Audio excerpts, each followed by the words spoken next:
Graça e paz, tudo bem com vocês? Estamos aqui num novo episódio, bate-papo com propósito. Estou aqui com o Igor e o Cauê. Eu queria que eles falassem um pouquinho aqui. Igor? Fala galera, como vocês estão? Tô com o pastor, tô com o Cauê e hoje vamos falar de um assunto muito interessante. Como ter uma vida que vale a pena ser vivida em Cristo. Esse aborda vários sentidos e recebemos umas perguntas de uma galera. Podemos deixar a parte das perguntas com o Cauê. Graça e paz, pastor, tudo bem, gente? Então, pastor, recebemos aí diversas perguntas, né? Vamos colocar aí 4 perguntinhas principais, né?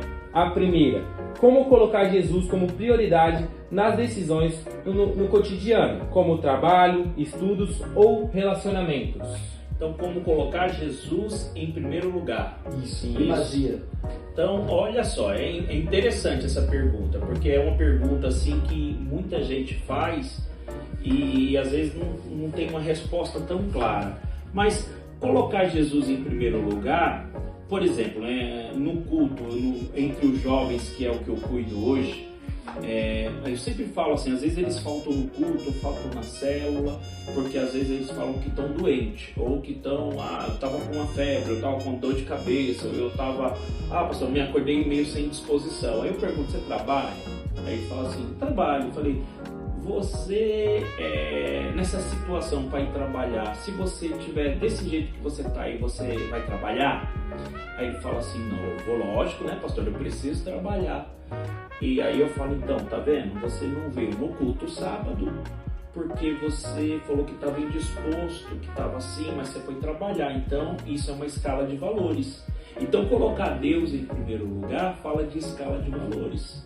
Tudo aquilo que você dá primazia, que você tem valor e tem sacrifício, entendeu? Então, às vezes você servir a Deus e colocar Deus em primeiro lugar, você tem que ver que lá no seu trabalho, o que você está fazendo lá? Você está trabalhando, mas você é um instrumento de Deus. Então, tudo que você for fazer arremete a Deus. Então, por exemplo, eu estou trabalhando, mas as pessoas sabem que eu sou cristão. Então, o que tem que acontecer na minha vida lá no meu trabalho? As pessoas têm que ver Cristo em mim. Então, lá na minha família, por exemplo, o meu pai, a minha mãe, os meus familiares, o que eles têm como que eu faço para Cristo ser o primeiro na minha família? As pessoas precisam ver Cristo em mim. E como que é ver Cristo em mim, Cauê? É ver Cristo nas minhas atitudes, na forma de eu tratar as pessoas, na forma de eu perdoar as pessoas, na forma de eu lidar com as pessoas. Então, quando eu coloco isso em todos os aspectos, na escola, quando eu vou para a escola, eu vou lá para estudar, eu vou para estudar, mas eu estou lá representando Jesus. Então, as pessoas olharem para mim, elas têm que ver não o Fábio, mas elas têm que ver Jesus no Fábio. E como que elas vão ver Jesus? É eu servindo, é eu amando, é eu me colocando no lugar daquela pessoa. Então, isso acaba em todas as atitudes. Quando você pensa dessa forma, você acaba colocando Deus em primeiro lugar. E aí as demais coisas vão ser acrescentadas. Então, por exemplo, você está lá estudando, você vai se preocupar. Você está lá trabalhando, você vai produzir, se você é um vendedor, você vai ter muitas vendas. Se você ali é um recepcionista, as pessoas vão olhar para você e vão ver Cristo em você. Entendeu? Então, é essa forma de você colocar Jesus à frente em todas as áreas da sua vida. É sempre expressando Cristo. Amém, pastor. Amém. Eu tenho uma pergunta, pastor. Minha vida inspira outras pessoas a conhecerem e seguirem a Cristo? Nesse meio de cotidiano, exemplo. Eu aprendi como priorizar. Eu priorizando dessa maneira, eu consigo inspirar outras pessoas a fazerem o que eu faço também? Tudo depende de como que você passa. Olha só que interessante. Tem muitas pessoas hoje falando eu acho que em tudo, eu não quero falar somente, por exemplo, igreja assim, e em um cargo, uma função, mas em tudo que você faz e você tem sabor no que você faz, Igor, as pessoas querem fazer. Por exemplo, né? Você é um profissional numa área e quando você faz aquele trabalho com muito amor e carinho, e você quer ver o seu cliente bem, entendeu? E você quer ver ele gostar do serviço que você fez, você não está nem preocupado com o que você vai ganhar, mas você está preocupado com agradar o seu cliente. Então, você fazendo, por exemplo, nessa vida, na primeira pergunta, você fazendo essas coisas, você consegue influenciar, você consegue, depende de como você lida com isso. Por exemplo, se você está envolvido inteiramente nisso, é lógico que você vai conseguir influenciar. Porque, por exemplo, vamos colocar aqui, eu sou pastor, eu sou feliz com aquilo que eu faço, eu sou feliz em levar a mensagem da graça, eu sou feliz em cuidar de pessoas, eu sou feliz em poder ser instrumento de Deus para levar libertação ao povo, às pessoas. Isso vai inspirar outras pessoas. Por quê? Porque eu sou feliz fazendo o que eu faço. Tem muita gente que não consegue gerar isso porque ela não passa aquilo como uma coisa leve, como uma coisa boa, como uma coisa agradável. Por exemplo, tem líder que às vezes lidera e não passa isso, não passa essa imagem, não passa essa alegria, não passa a disposição. E aquelas pessoas que estão debaixo dela pensam que é muito pesado liderar, pensam que é muito pesado cuidar de pessoas. Por quê? Porque o outro está sinalizando que aquilo é ruim, que aquilo é pesado. Então, Igor, para você influenciar as pessoas, primeiramente você precisa ser feliz com o que você faz. O que você está fazendo? Por exemplo, você está trabalhando, você é feliz lá no seu trabalho com o que você faz? Então, se você é feliz e faz um bom trabalho, você vai conseguir inspirar outros a fazer o que você faz. Se você é um líder de célula, um discipulador, um obreiro, e você faz aquilo e você faz com amor, você vai conseguir inspirar outros. Sabe por quê? Porque você é dedicado, porque você está fazendo ali, porque você ama o que você está fazendo, porque você quer ver o bem das pessoas, porque você tem um amor altruísta, porque você gosta do que você está fazendo. Então, todo mundo que leva a sério e é inteiro naquilo que está fazendo, ela consegue inspirar outros a fazerem a mesma coisa. Amém? Amém. Pastor, como transforma um momento simples como uma conversa, um compromisso de rotina ou um tempo com a família em algo que glorifica a Deus? Olha, e essa pergunta é interessantíssima. Interessantíssima, Cauê. Sabe por quê? Porque às vezes as pessoas querem colocar uma capa de crente. Então, às vezes a pessoa, ela não é uma pessoa que chega nos lugares e é ela mesma. Então, assim, às vezes elas colocam uma roupagem assim e acham que, por exemplo, em determinados lugares não dá para ser feliz, alegre, conversar de tudo.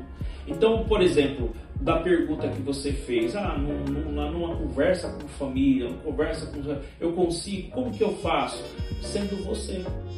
Então, quando você é você, Cauê, você consegue falar de tudo e não ser pesado. Porque tem pessoas, às vezes, que ela julga muito, ela aponta muito. E às vezes ela coloca uma capa e vai conversar com as pessoas ali, com os familiares, com os pais, com os amigos, com os vizinhos, com uma roupagem de crente. Mas ela não precisa colocar aquela roupagem de crente, ela já é. Ela precisa ser humana, ela precisa ser ela.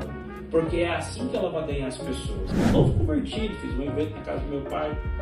E foram algumas pessoas. Depois passou um tempo, a gente fez um outro evento e eu consegui levar 67 pessoas nesse evento na casa do meu pai. Tinha passado mais ou menos uns 3 meses. Mas o que chocou as pessoas foi a mudança que Deus fez na minha vida. Mas as pessoas viram a mudança no caráter. Então, Deus tinha mudado, mas eu não mudei a pessoa que eu era. Então eu era uma pessoa que gostava de cumprimentar, uma pessoa que sabia elogiar, uma pessoa que sabia lidar com cada uma delas, e eu não mudei isso. Só que agora com um caráter diferente. Agora tem pessoas que a primeira coisa que ela faz quando se converte, ela muda a forma de tratar as pessoas. Ela se afasta, ou ela se torna crítica, ou ela quer enfiar Jesus na cabeça dos outros. Uma mudança na cabeça dos outros. E Deus é amor. Então, nessas oportunidades que você tem de conversar com a família, com o pai, com a mãe, você tem que ser você, mas você tem que ser alguém que expressa Cristo. Então, a sua família, os seus amigos, os seus vizinhos, as pessoas em volta de você, ela necessita de um diálogo com você para ser ganho. Então você pode ser você, Cauê, conversar de tudo, conversar, ser você, fazer perguntas, responder perguntas, sem apontação, e isso vai atrair a pessoa a querer conhecer o Deus que você serve. Então, o que eu recomendo? Não coloque uma capa de crente e às vezes uma capa que você nem usa, você só usa naquele momento. Então seja você, seja simples, seja uma pessoa feliz, seja uma pessoa que sabe ouvir sem condenar, sem criticar. E através disso, esse assunto que você está conversando, que pode ser de qualquer outra coisa, vai atrair as pessoas para Jesus. Então esse diálogo onde você ouve a pessoa, mas você não julga a pessoa, né? Você não critica a pessoa, mas você também tem a sua opinião e você guarda a sua opinião. E aí você sabe refletir a graça de Deus quando uma pessoa te pede opinião e você dá a sua opinião e é gracioso na sua opinião. Então isso vai fazer com que esse assunto, com que esse relacionamento direcione para Jesus. Amém? Amém. Aleluia. Pastor, a última pergunta aqui que fizeram pra gente é: como manter a fé e o propósito mesmo em meio às minhas dificuldades e frustrações diárias? Como manter minha fé e o meu propósito em minhas dificuldades em diárias? meio às dificuldades. Isso daí está com o que você crê. Isso é interessante, essas perguntas assim. São perguntas assim muito simples e perguntas do dia a dia, né? Porque olha só, por exemplo, nas suas dificuldades, todo mundo tem dificuldade, todo mundo está passando por uma situação difícil. Mas é interessante que é na situação difícil que você demonstra a sua fé. Não tem como você demonstrar o que você é em Cristo sem você estar passando por alguma coisa. Porque vai manifestar e vai sair de você aquilo que você crê, aquilo que realmente você é. Então, mediante as suas crises, por exemplo, Igor, eu me lembro que você tinha muitas crises familiares antes. Eu cuido de você desde quando você era juvenil, né? E eu lembro das suas crises com a família, das suas crises de existência e tudo. E assim, hoje você é um jovem de 21 anos e você continua com crise, porque quando você é espremido, só sai de você aquilo que está dentro. E é interessante que a palavra de Deus diz que quando Deus começa as coisas em nós, Ele começa de dentro para fora. Então você começa a mostrar o perfume de Cristo, e se realmente teve uma mudança quando você é apertado e está passando por alguma coisa. E aí, pastor, como que eu sei que vivendo isso eu estou dando a resposta certa ou eu estou dando a resposta errada? Isso aí você vai saber com as escolhas que você vai fazer mediante a tribulação que você está passando e o deserto que você está passando. Você pode escolher chutar o balde ou você pode escolher dar a resposta certa. E aí é com você. Então, essa questão de como que eu faço para viver isso, pastor, e tal, decida. Simples assim. Decida enxergar aquilo que Jesus é. Ele é bom, Ele é misericordioso, Ele é amoroso. E tudo que você está vivendo e você está passando, isso vai cooperar para o bem daqueles que amam Deus e estão segundo o seu propósito. Amém? Amém, pastor. Amém, claro, como a luz do dia. Amém. Deus abençoe vocês e até o próximo episódio.